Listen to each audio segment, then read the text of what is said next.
칼은요 청소의 수단이 될 수가 없어요. 청소는 빗자루로 하는 것이지 칼로 하는 게 아닙니다. 칼스러운 거가 나라의 청소까지 자임하는 거, 그거 당해보셨잖아요. 그래서 그런 건 나쁘다라고 해야 돼요.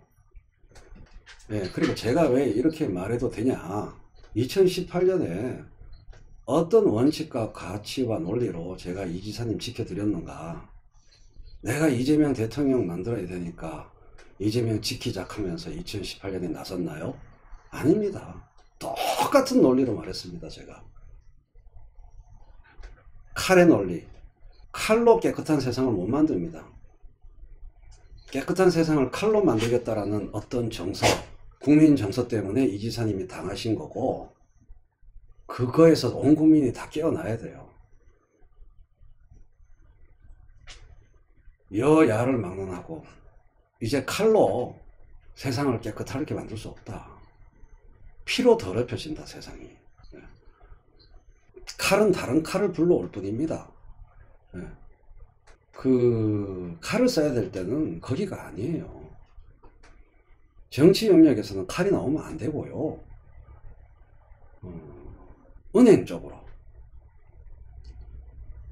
다른 수술해야 될 수술하는 칼이 필요하지, 목을 치는 칼, 우리나라의 금융, 경제 구조 이런 거에 대해서 수술용 칼이 필요할 뿐이지, 누군가의 징벌을 위한 칼, 그걸로 나라를 깨끗하게 만들 수 없어요. 정말이지 그렇습니다. 칼은 깨끗하게 하는 도구가 아닙니다. 한 방에 무너뜨려 볼까요? 법과 원칙 얘기하시는데 그거 사화의 다른 이름이에요. 개폼 잡고 법과 원칙이, 윤석열이든 노무현 문재인 대통령이든 이재명 도지사든 뭘 법과 원칙과 무슨 정의를 내세워요. 다 사화의 다른 이름이지. 조선시대 이래요. 그 사화 때문에 골로 가실 뻔 했잖아요. 다 작서의 병 같은 거지. 정적 제거에 뭔 법과 원칙 정의입니까? 그걸 내세운 사화지. 다 아는데 이제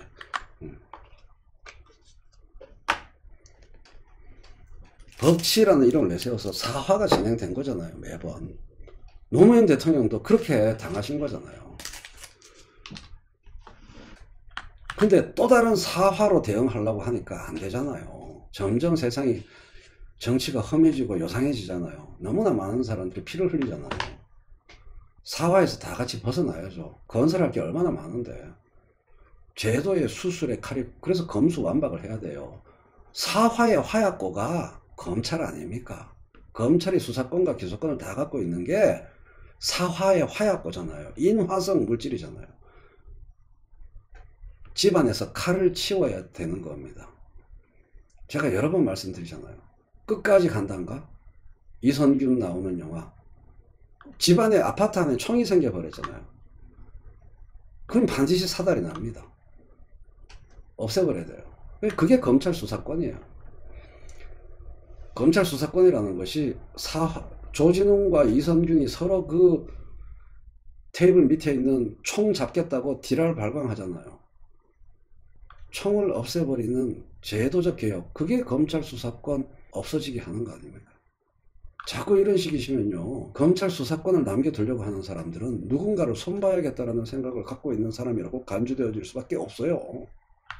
검수완박 안 하려는 사람들, 누군가를 손봐줘야겠다는 복심이 있구나라고 의심받을 수밖에 없어요.